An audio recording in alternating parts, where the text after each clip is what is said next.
여러분 반갑습니다. 서목사의 말씀 창고의 서목사입니다. 오늘도 함께 말씀을 나누는 여러분들을 사랑하고 축복합니다. 좋아요와 구독을 눌러주세요.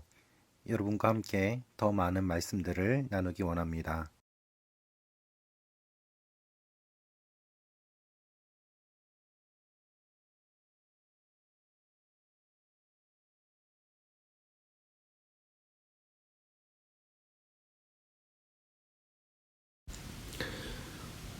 오늘은 예레미야 50장 1절에서 10절 말씀입니다.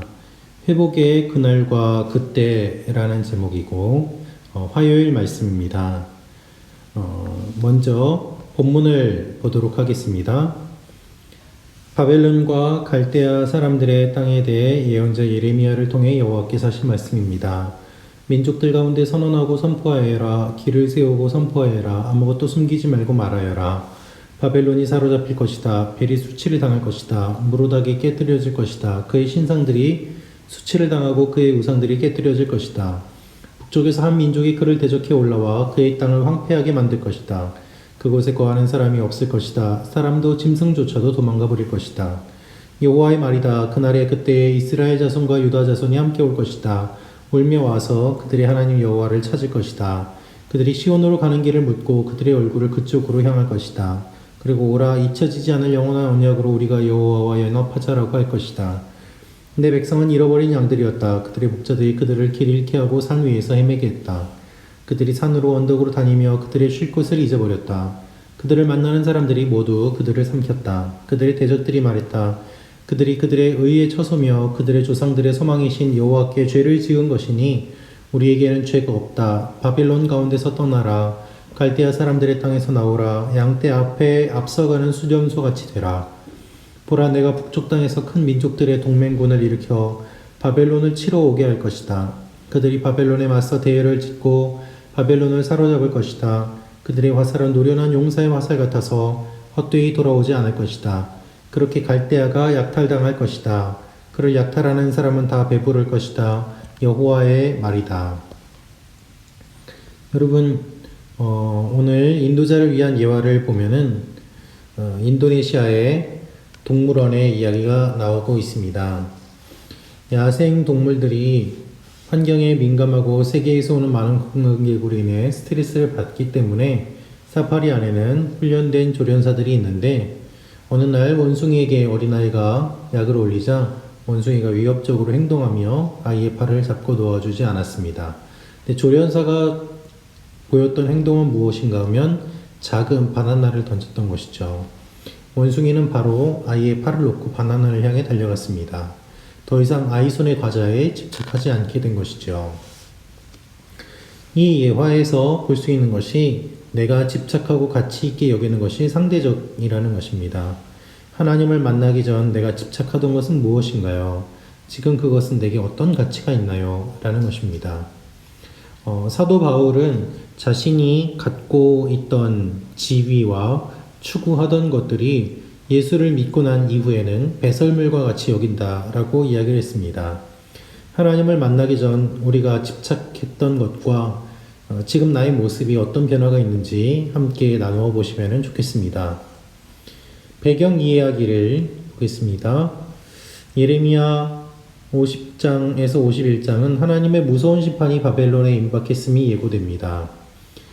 애굽 심판에서 시작해서 바벨론 심판으로 마무리되는 내용이 나오고 있습니다. 바벨론은 아수르를 멸망시킨 뒤에 근동의 맹주가 되어서 큰 영향력을 발휘하지만 그 이후에 등장하는 신흥 강대국이 있는데 바로 페르시아입니다. 바사라고 하죠. 그래서 바벨론 이후에 페르시아가 근동 지방에서 영향력을 점차 확대합니다. 그래서 연합국을 메데 바사라고 부르게 되는데요. 50장에 등장하는 북쪽에서 나온 한 나라는 페르시아, 바사를 이야기하고 그리고 바벨론으로 봤을 때 북쪽이었기 때문에 틀린 말이 아닙니다. 이스라엘에게 있어서 북쪽이었던 곳이 바로 바벨론이고 그리고 바벨론에게 있어서 북쪽은 바로 페르시아입니다. 그래서 항상 북쪽이 등장하면서 하나님의 심판이 북쪽에서부터 나올 것을 말씀하시고 예레미야는 바벨론의 멸망 예언을 통해서 하나님이 우상을 무너뜨리는 창조주라고 말씀하고 있습니다.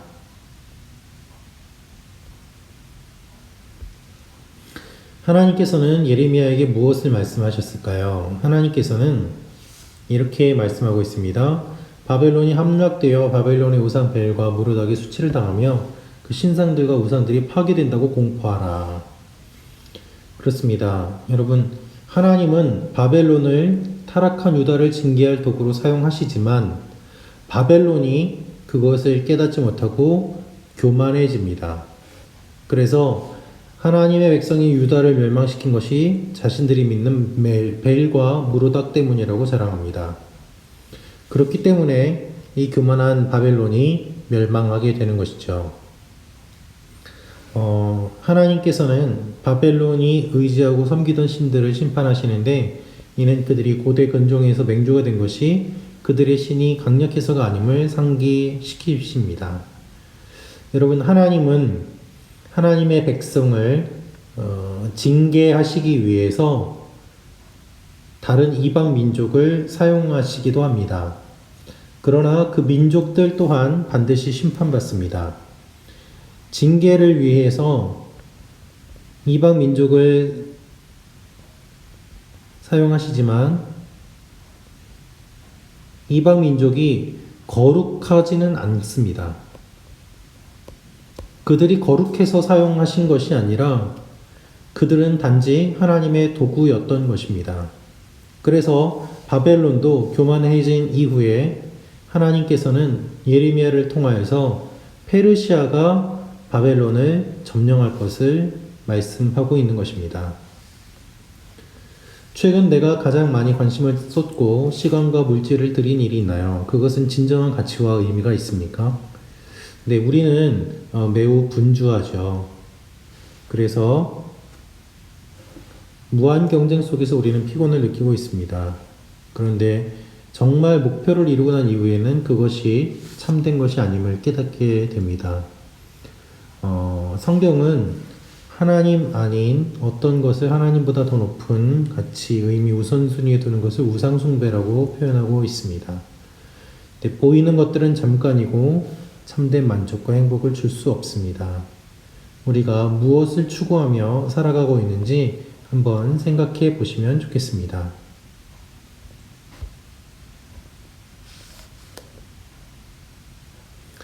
예레미야는 하나님을 떠난 이스라엘이 언제 회복되리라고 말하고 있습니까? 회복의 날에 이스라엘과 하나님의 관계는 어떨까요? 예레미야는 그날 그때 이스라엘 자손이 회복되고 여호와를 구할 것이라고 말하고 있습니다.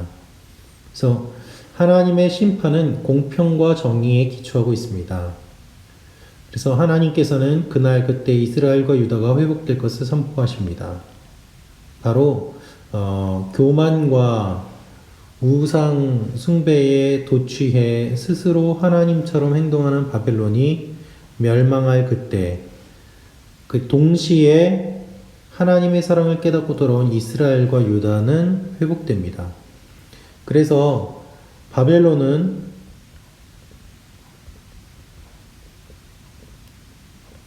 멸망이지만 유다는 회복되는 모습을 보게 됩니다. 이것이 하나님의 말씀입니다. 그래서 남유다와 북이스라엘이 다 망하였지만 하나님께서는 그 둘을 이제 회복시키실 계획을 갖고 계신 것입니다. 세상살이에 바빠 신앙면에서 놓친 것이 있습니까? 혹시 우선순위에 둘 것이 어떤 것이 있을까요? 이스라엘이 회복되는 비결은 하나님께 돌아가는 것입니다. 그래서 죄의 자리를 끊어버려야 됩니다. 우리의 삶의 목적과 가치를 수정해야 되는 것이죠. 그래서 인생은 속도보다 방향이 중요한 것을 알고 우리의 삶이 하나님 앞에 바르게 설 것을 주님은 말씀하고 있습니다. 우리 인생도 우선순위를 재정비할 때 가치 있는 것과 가치 없는 것들이 정리되어 진정한 가치를 따를 수 있게 됩니다. 여러분 많이 바쁘시죠? 분주한 가운데 하나님 앞에 잠깐의 시간을 내는 것이 필요합니다. 우리의 방향을 확인해 볼 필요가 있기 때문입니다. 바벨론은 자신들이 하나님의 심판 도구로 잠시 쓰이는 줄 모르고 하나님이 된 듯 교만해졌습니다. 교만한 국가나 개인은 반드시 심판을 받습니다. 그래서 바벨론은 도구로 쓰임받았지만 페르시아를 통하여서 다시 심판받을 것을 주님은 말씀하고 계십니다.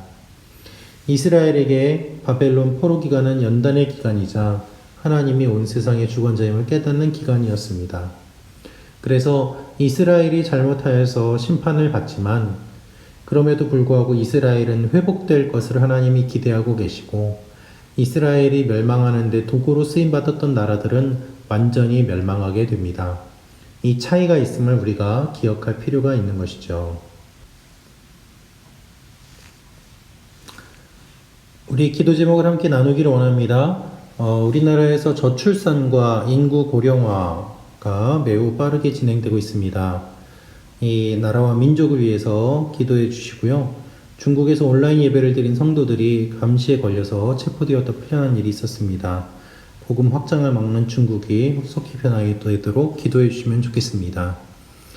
네, 이것으로 순장 공부를 마치도록 하겠습니다. 여러분, 여러분의 순 나눔 가운데 하나님의 은혜가 함께 하시기를 원합니다. 기도하겠습니다. 아버지 하나님, 우리 순장님들에게 지혜를 넣어 주시고 순모임이 풍성하게 하시고 만나기 어려운 상황 속에서도 교제가 끊어지지 않게 하여 주옵소서. 예수님의 이름으로 기도합니다. 아멘.